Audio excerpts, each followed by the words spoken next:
Morning students, आज मैं आपको पढ़ाने वाला हूँ अबाउट टू का प्रयोग। जैसे एक दिन आपको डाउन क्लास में बताया गया था टू का प्रयोग, स्पेशली ये वीडियो जो है 9th और 10th के विद्यार्थियों के लिए है, क्योंकि एक दिन डाउन क्लास जब चला था तो उस दिन मैंने बताया था टू का प्रयोग कहाँ होता है। कुछ ही लोग थे तो उन लोगों ने जो लिखा है उस कॉपी को आप लोग लिख लेंगे। जितने लोग नहीं पहुँच सके थे डाउन क्लास में या किसी कारण बस नहीं आ पाए थे तो लोग कापी लेके लिख लेंगे। उसके आगे एक और प्रयोग आता है जो अबाउट टू होता है। यहाँ पे एक लिखेंगे प्रयोग नंबर 2, ये हो जाएगा अबाउट टू। इसमें बस 2 में उसने लिखवाए थे वाला है, वाली है या वाले हैं।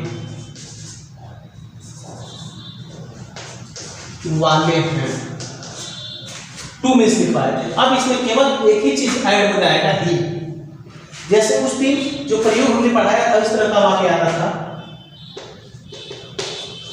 ट्रेन छूटने वाली थी, उसमें 2 का प्रयोग किए थे।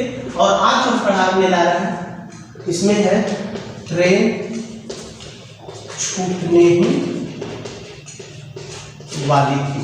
मतलब ऊपर वाले वाक्य में और इसमें क्या अंतर है? ऊपर वाले वाक्य में लग रहा है कि काम अभी कुछ समय बाद स्टार्ट होगा, थोड़ा सा समय लगेगा, हो सकता है कि मतलब आधा घंटा 10 मिनट। लेकिन नीचे वाले वाक्य में ट्रेन छूटने ही वाली थी, लग रहा है जैसे कि काम तुरंत स्टार्ट होने वाला था, समय लगने की बिल्कुल संभावना नहीं थी। तो बिल्कुल वैसे ही प्रयोग है जिस तरह से हमने जो अबाउट टू वाले प्रयोग में जो बताया था, बिल्कुल वैसे ही ये भी है। थोड़ा सा भी उसमें झिझक नहीं है, समझने में बड़ी आसानी से समझ जाएंगे। तो आप जो है सबसे पहले इसका स्ट्रक्चर देखेंगे।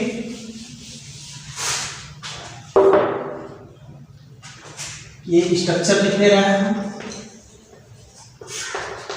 ये हो जाएगा आपका सब्जेक्ट, फिर हेल्पिंग वर्ब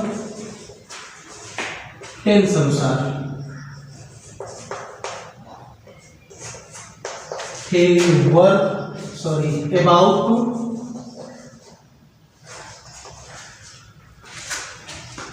फिर ये हो जाएगा वर्ब फर्स्ट फॉर्म, फिर ऑब्जेक्ट, फिर अदर। ठीक है, आपको बिल्कुल किसी भी बात की कोई दिक्कत नहीं आएगी, एकदम वैसे ही बात है। अब देखो यहाँ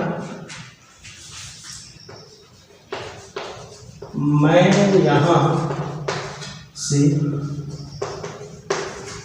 जाने ही वाला हूँ, मैं यहाँ से जाने ही वाला हूँ। अब इस बात को इस तरीके हैं क्योंकि उस दिन हम प्रयोग में बताए थे मैं यहाँ से जाने वाला हूँ, ही नहीं था, तो उसी का ये है ताकि बड़ी आसानी से आप समझ जाएंगे। देखिए तो पहले इसको जब ट्रांसलेट करेंगे तो पहले सब्जेक्ट हो जाएगा आई, फिर उसके बाद से हेल्पिंग वर्ब टेंस अनुसार। तो हेल्पिंग वर्ब हूँ के लिए आई के साथ क्या लगता है एंड, फिर क्या करेंगे अबाउट टू का प्रयोग करेंगे ही वाला के लिए अबाउट टू, फिर उसके बाद से वर्ब को रखेंगे फर्स्ट फॉर्म। तो वर्ब कौन है? जाना, जाना का अंग्रेजी होता है गो। फिर उसके बाद से यहाँ पे ऑब्जेक्ट के रूप में 2 है, पहला है यहाँ, दूसरा ऐसे। तो हमने क्या आपको बताया कि अगर 2 ऑब्जेक्ट आते हैं तो पहले दूसरे ऑब्जेक्ट की अंग्रेजी को रखते हैं, फिर पहले ऑब्जेक्ट की अंग्रेजी को रखते हैं। तो दूसरा जो ऑब्जेक्ट है क्या है? से मतलब फ्रॉम, और यहाँ का हियर हो गया। फिर एक और बात देख लो, तुम यह उपन्यास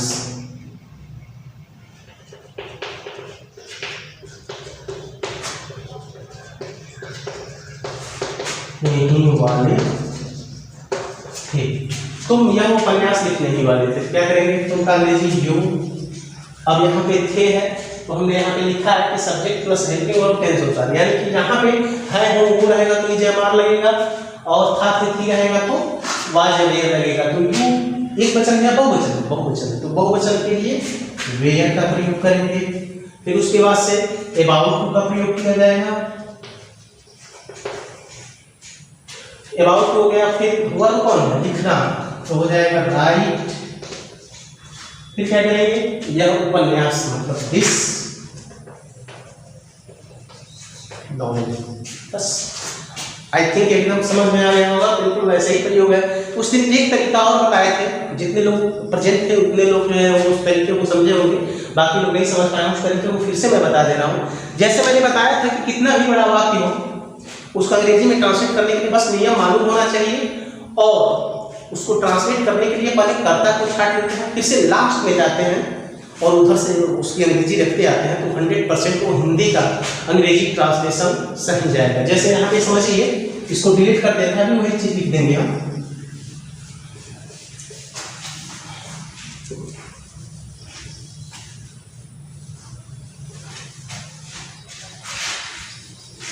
बड़े ही आसान है कि बड़ा ही आसान है, तो बड़ी आसानी से समझाएंगे आप। तो करता हो गया, मैं इसको छाट देंगे, यहाँ को 1 मानेंगे, से को 2 मानेंगे, जाना को 3 मानेंगे, ही वाला को 4 मानेंगे और इसको 5 मानेंगे। तो पहले सब्जेक्ट हो जाएगा आई, फिर लास्ट में जाएंगे, ठीक, 5वें को रखेंगे, फिर चौथे को, फिर तीसरे को, फिर दूसरे को, फिर पहले को। तो 5वां क्या है, हूँ मतलब एम, फिर उसके पीछे ही वाला तो हो जाएगा अबाउट टू, फिर उसके पीछे जाना तो गो, फिर उसके पीछे से हो जाएगा फ्रॉम, फिर उसके पीछे यहाँ हो जाएगा हियर। अरे समझ में ना। फिर वैसे ही ये है तुम यानी कि यू, यानी कि ये करता छाट लेंगे, यह उपन्यास एक। देखो यहाँ पे अलग अलग इसको नहीं लिखेंगे, ये नहीं कि यह अलग है उपन्यास अलग है, एक में ज्वाइंटेड वर्ड है तो इसको एक ही मानेंगे, दिस नॉवेल होगा। एक हो गया लिखना, 2 ही वाला, 3, फिर ये 4। तो इसको जब चेक करेंगे तो यू के बाद से फोर्थ पे पहुंचेंगे, फोर्थ नंबर थे है, तो थे के लिए वेयर, यू बहुवचन है तो वेयर हो जाएगा। फिर ही वाले के लिए अबाउट, फिर उसके पीछे लिखना मतलब राइट, फिर उसके पीछे यह उपन्यास हो जाएगा दिस नॉवेल। समझ आया? आई थिंक ये समझ में आ गया होगा। बाकी इस चीज को नोट कर लेंगे, और होमवर्क जो है आपको शनिवार को दिया जाएगा। होमवर्क जो है पूरा होना चाहिए। होमवर्क जब दे देंगे तभी पता चलेगा कि आपको कितना समझ में आया है, कितना समझ में नहीं आया है। समझ आ रहा है ना? तो हर हाल में जो है आप होमवर्क जरूर भेजें, ताकि जो है कोर्स को आगे बढ़ाया जाए। इसी तरह से धीरे धीरे कोर्स आगे बढ़ता रहेगा तो आपके लिए भी बेहतर रहेगा, हमारे लिए भी बेहतर रहेगा, क्योंकि जिम्मेदारी थोड़ा सा कम होती जाएगी। अगर नहीं पढ़ेंगे तो दिक्कतें बढ़ती जाएगी आपके लिए भी और हमारे लिए भी। Thank you.